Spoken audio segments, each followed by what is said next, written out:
Audiolivro Cartas de Cristo. Endereço na internet: www.cartasdecristobrasil.com.br. Traduzido por Almenara Editorial. Endereço na internet: www.almenaraeditorial.com.br. Todas as cartas e outros materiais recebidos de Cristo por este canal foram, desde o princípio, postadas na internet, para facilitar a rápida difusão mundial da informação. Ele diz: Eu vim para retificar as interpretações errôneas que foram feitas a partir dos meus ensinamentos quando eu era conhecido como Jesus, na Palestina, há 2000 anos. Ele também diz: Em vista das pessoas se encontrarem no limiar de uma crise mundial de enormes proporções, é vital para a sobrevivência que eu, o Cristo, possa alcançar todos aqueles que queiram escutar. Você pouco sabe a respeito dos verdadeiros processos da criação nos quais você mesmo tem papel principal. É imperativo que os entenda suficientemente bem para que seja capaz de tomar parte na implementação de uma visão mais elevada para toda a humanidade. É impossível para minha consciência espiritual tomar uma forma humana. Para poder falar diretamente a você, desprogramei e preparei uma mente receptiva e obediente para receber minha verdade e transcrevê-la em palavras. Ela é meu canal. Antes de ler as cartas de Cristo, você pode querer saber como se passou este exercício espiritual de transmissão da consciência. O trabalho de preparação para que eu pudesse me tornar o canal de Cristo começou há 40 anos quando eu, como comprometida cristã, encontrei-me em atrozes dificuldades como fazendeira. Ao pedir ajuda a Cristo, uma vigorosa e inesperada resposta me levou a reexaminar e descartar todos os dogmas religiosos. O esclarecimento veio depois, seguido de uma clara condução para novos caminhos de trabalho e estudo. Montei um negócio que rendeu bons frutos, no qual lidava com pessoas. Durante 7 anos desfrutei do sucesso e de muita felicidade. Para crescer na compreensão espiritual, logo passei por diversas experiências humanas muito traumáticas. Após muito sofrimento, e de forma dolorosa, aprendi suas lições e as transcendi espiritualmente. Uma noite, em resposta a uma prece pedindo orientação, a presença de Cristo se tornou realidade e me deu prova irrefutável de sua identidade. Ele falou comigo por 1 hora, enviando fortes ondas de amor cósmico através do meu corpo e me deu uma breve descrição do ensinamento que iria receber e do que finalmente realizaria. 2 semanas depois, ele me conduziu por meio de uma experiência transcendental de união consciente com Deus. Eu me tornei curadora e o instrumento de algumas curas instantâneas. Entre 1966 e 1978, num importante ponto da minha vida, em resposta aos meus questionamentos, Cristo instruiu-me nos princípios científico-espirituais, agora explicados por ele em suas cartas. Em 1975, experimentei uma noite de visões descrevendo eventos desde 1983 até 1994, os quais todos aconteceram de fato. Eu estava novamente sendo avisada que haveria mais trabalho para fazer no futuro. Após muitas e variadas adversidades, sempre aliviadas pela minha forte conexão com Cristo e minha profunda compreensão e experiência pessoal da primeira causa, fui trazida para meu lar atual. Aqui, nos últimos 20 anos, tenho vivido uma vida cada vez mais solitária, algumas vezes num contato claro e próximo com Cristo e outras vezes afastada para reforçar minha fé e paciência nos períodos de aridez espiritual. Nos últimos 4 anos, fui conduzida por uma purificação mental e emocional, atingindo meu objetivo de perfeito estado de paz e alegria interior. Cristo me fez viver um processo gradual, mas muito claro, de refinamento. Quando perfeitamente vazia do meu eu, maleável e receptiva, a voz começou a ditar e as cartas começaram a tomar forma. Estas cartas são inteiramente obra de Cristo. Nada nelas tem origem em outra literatura, embora, nos últimos anos, certos escritores tenham obviamente tirado grande parte de suas próprias inspirações da radiação da verdade da consciência de Cristo. Todos aqueles que estão em harmonia com sua consciência são grandemente abençoados. Eu sou meramente o canal. Nada mais. Prefácio. Em primeiro lugar, gostaria de explicar o motivo pelo qual utilizei a palavra canal em lugar do meu nome real. Nunca tive a mínima dúvida, enquanto escrevi estas cartas, de que elas emanavam do Cristo. Descrevi as razões pelas quais me sentia tão segura a respeito disso em minha curta biografia. Enquanto estas cartas estavam sendo escritas, foi-me dito claramente para permanecer anônima, pois as cartas de Cristo deveriam destacar-se por si próprias. As pessoas devem decidir por elas mesmas se as cartas soam como verdadeiras ou se sentem que são falsas. Apenas escrevi o que recebi e gostaria de tentar levá-las a público para que sejam minuciosamente examinadas e, seja o que for que acontecer depois disso, ficará apenas entre o leitor das cartas e a consciência crística. O Cristo prometeu nas cartas que um elo se formaria entre a mente do leitor e a mente crística e que se receberia ajuda no profundo significado oculto por trás das palavras. Muitas pessoas relataram terem experimentado este contato. Muitas estão conscientes do fluxo desta nova compreensão. Por isso, assim como não tem importância o nome de uma secretária em uma transação de negócios, o meu nome e a minha identidade também não são importantes. O que é verdadeiramente importante é se o leitor pode sentir que este é o Cristo autêntico que ascendeu em consciência espiritual até os portais do equilíbrio, enquanto ainda retém a sua individualidade, para permanecer em contato com o mundo da individualidade. Em segundo lugar, tem havido divisões de opinião em relação à formatação por vezes estranha das cartas. Gostaria de explicar que, enquanto Cristo impregnava a minha mente com suas palavras e imagens, era necessário para mim construir em palavras o que eu via. Eu também sentia, até certo ponto, as emoções que Cristo sentiu, quando passou pelos eventos que descrevia.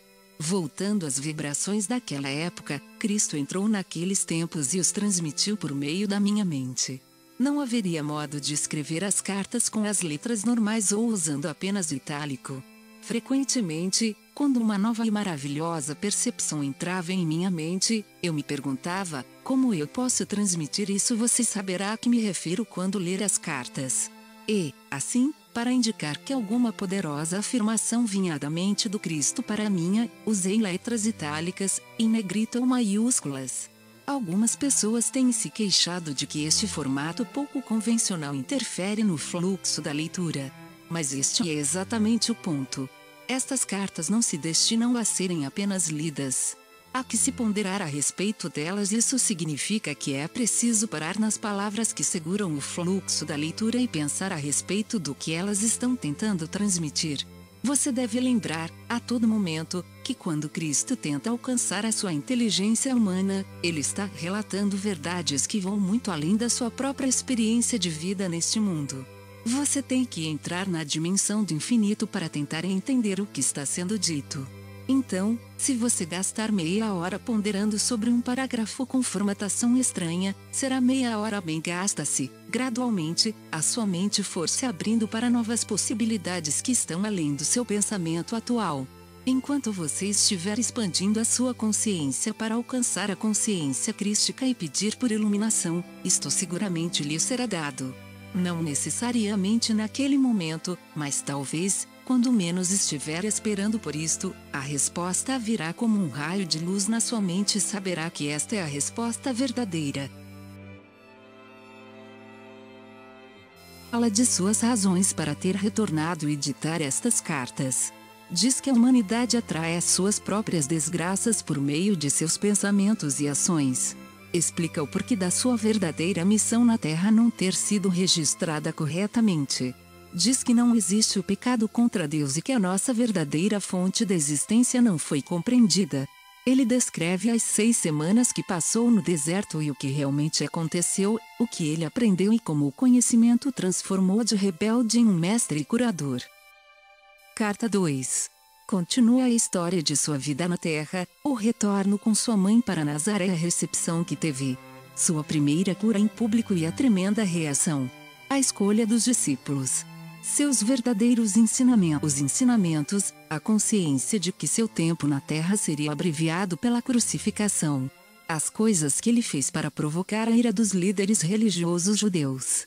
O que realmente aconteceu e o que foi dito na última ceia, a atitude dos discípulos, e a verdade em relação à sua ascensão. Carta 4. Cristo retoma o fio de seus ensinamentos na Palestina e diz que ele, Maomé, Buda e todos os outros mestres continuam a desenvolver-se espiritualmente até que todos tenham ascendido à consciência crística. Cristo fala da verdade a respeito do relacionamento sexual, dizendo que a atitude entre os homens e as mulheres vai finalmente mudar. Haverá progresso espiritual e nascerão crianças com um novo potencial espiritual. Cartas 5 e 6. Cristo começa a explicar os verdadeiros processos da criação. Ele faz alusão às crenças da ciência e das doutrinas religiosas, as rejeita e define a verdade do ser. Menciona a verdade a respeito do ego humano, o meio para a individualização terrena, e portanto necessário, mas também fonte de todo o sofrimento. Carta 7. Cristo explica a verdade a respeito do ato sexual, o que realmente acontece espiritual e fisicamente. Como as crianças nascem em diferentes níveis de consciência. Explica o lugar do homem e da mulher na ordem do mundo. Carta 8. Cristo explica a realidade dos homens e das mulheres, como viver segundo as leis da existência e como entrar em um estado de bem-aventurada harmonia de ser, no qual todas as coisas são abundantemente providas, a saúde é restaurada e a alegria se torna um estado natural da mente. Cada indivíduo pode alcançar esse estado interior de bem-aventurança e a paz se tornará então a norma. Carta 9. Cristo alinha as conclusões de suas outras cartas e diz claramente às pessoas como superar o ego, como ganhar a verdadeira autoestima e experimentar a alegria da paz interior. Ele fala do racismo e de uma mensagem pessoal de coragem e amor para todos aqueles que foram atraídos por suas cartas. Textos complementares. Texto número 14. Mensagem de Cristo.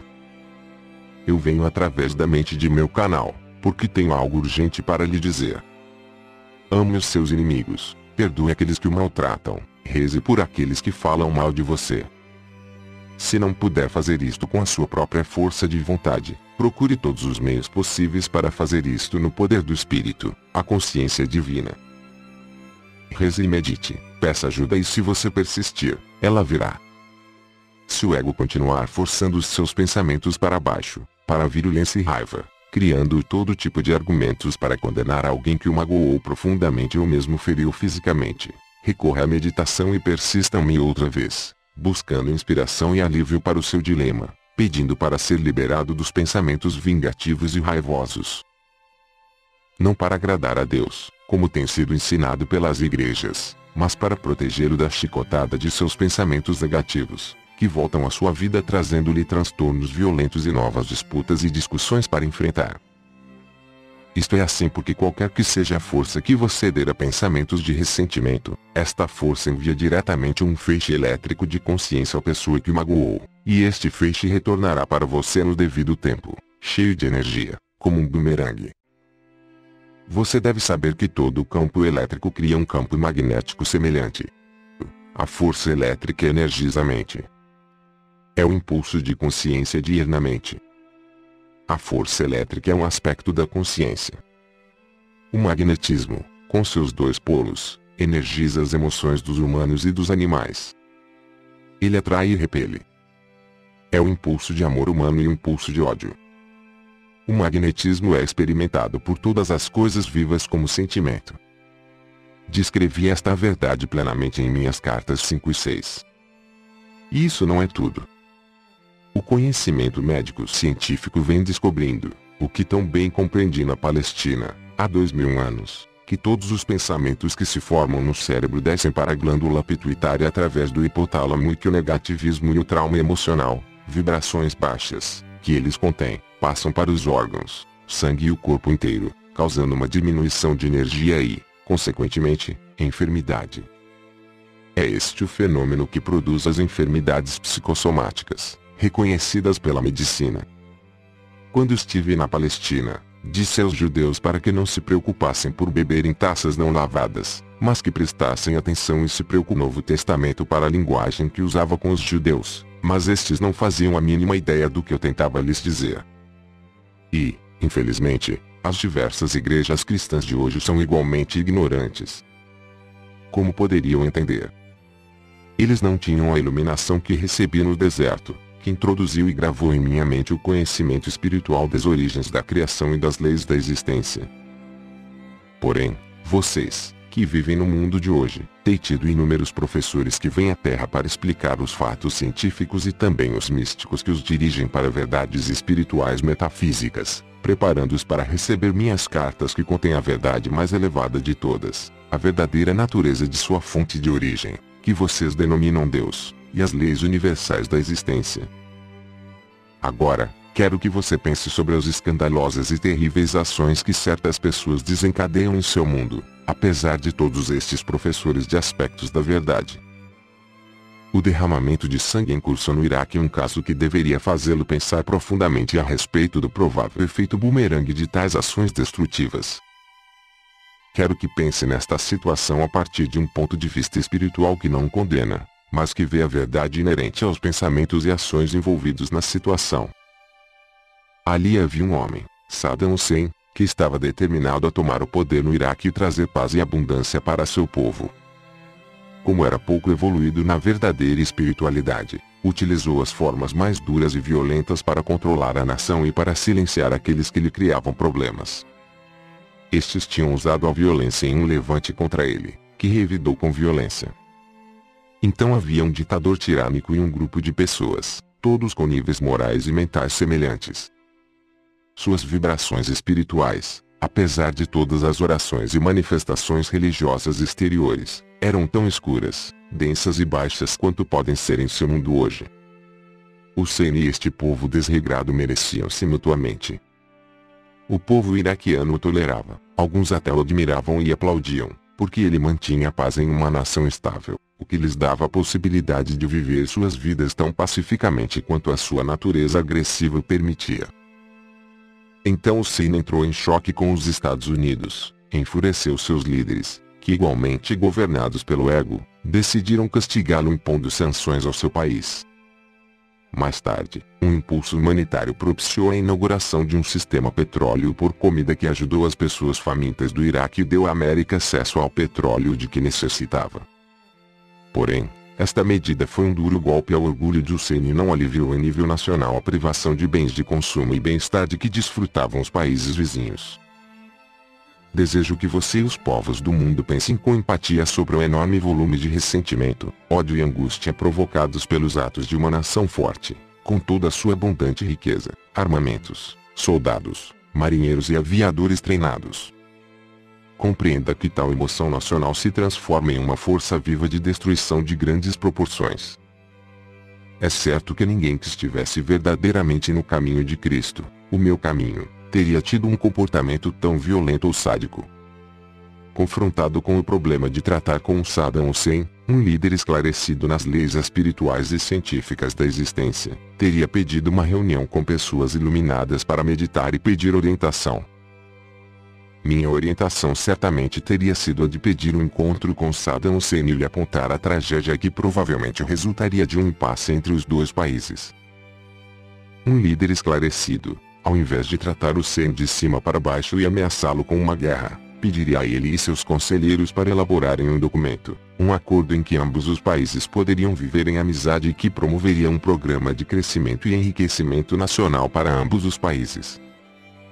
Tal líder então leria as propostas iraquianas para estabelecer a paz e a harmonia, e as discutiria pacificamente com um desejo sincero de estabelecer o bem-estar para todos. Ele pediria às pessoas iluminadas que meditassem e lhe propusessem qualquer ajuste que fosse recebido durante a meditação. Deste modo, as pessoas subjugadas sob Saddam Hussein teriam sido gradativamente libertadas da repressão de um tirano. O próprio Hussein teria visto os benefícios derivados de uma abordagem pacífica, ao invés da agressiva. Os estados árabes teriam ficado impressionados com o êxito do empreendimento e isto teria feito com que os muçulmanos repensassem sua atual interpretação do Corão. Qual é, porém, a forma terrena de agir, geralmente reconhecida e aceita. O que é o espírito humano, o ego humano, praticado hoje? Considere se pode haver algum benefício duradouro por trás do comportamento descrito a seguir. Uma nação em paz, um povo em paz, já privado das facilidades do comércio normal com outras nações, é bombardeado a cada noite. Seus edifícios, construídos com grande esforço e gasto de dinheiro e que ofereciam diversos serviços ao povo, são destruídos. Noite após noite, gente inocente é submetida ao terror das bombas, perguntando-se: onde cairão? Quem será atingido? Seremos encontrados sob os destroços? Perderemos algum membro da família? Morreremos todos?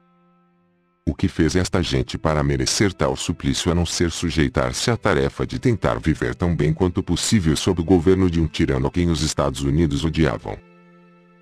Antes disso, outro tirano fanático enviou aviões para destruir as torres gêmeas do World Trade Center, em Nova York.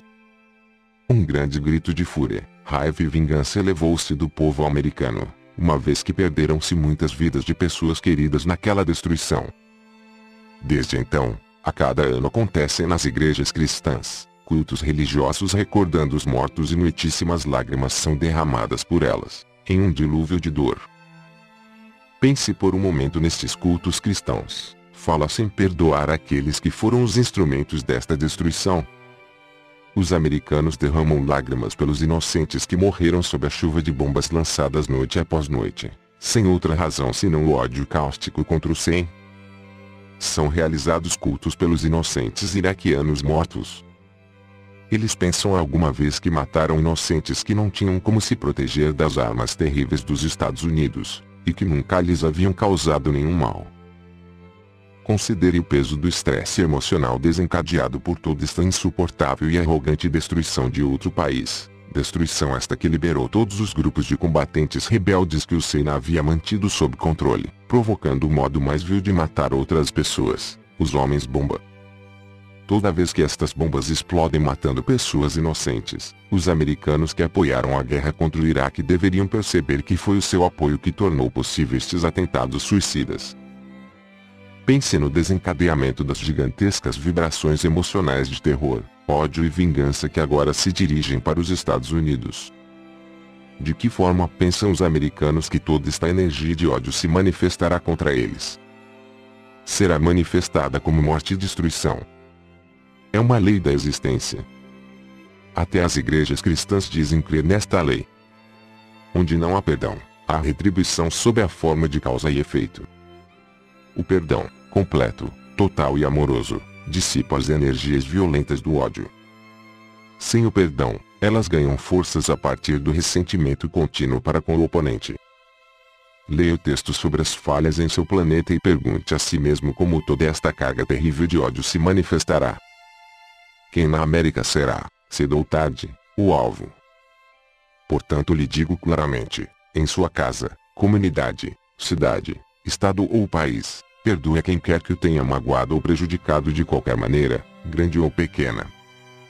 Faça esta palavra ressoar em toda a terra, por todos os meios que puder. E se não puder perdoar facilmente porque o seu ego não o permite, então traga a sua dor e raiva à consciência divina, que chamei o Pai quando estava na Palestina, e peça que o seu influxo de força orientadora espiritual alivie suavemente e facilite a eliminação do peso em sua mente. A sua religião lhe dirá isto. Não, elas não o disseram quando estive na Palestina e não o dirão agora. De fato, aqueles que ocupam os postos mais elevados das nações mais poderosas, e que provocam os mais terríveis danos no mundo, são recebidos com pompa e cerimônia, sorrisos e apertos de mãos pelos líderes religiosos das diversas religiões cristãs. São cegos que estendem a mão e abençoam outros cegos. Para ouvir a verdade, você deve vir diretamente a mim. Eu estou realmente vivo em vida universal.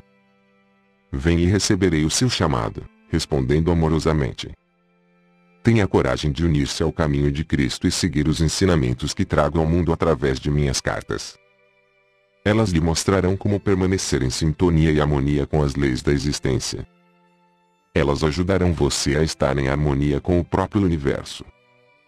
E então todas as coisas trabalharão para o seu bem, felicidade e proteção supremas. Fim do texto complementar número 14. Se gostou do conteúdo dessa carta, convidamos você a ouvir o texto complementar número 15. Acesse na internet www.cartasdecristobrasil.com.br. Somos profundamente gratos ao Pai, Mãe, Vida, pelo auxílio na produção deste audiolivro.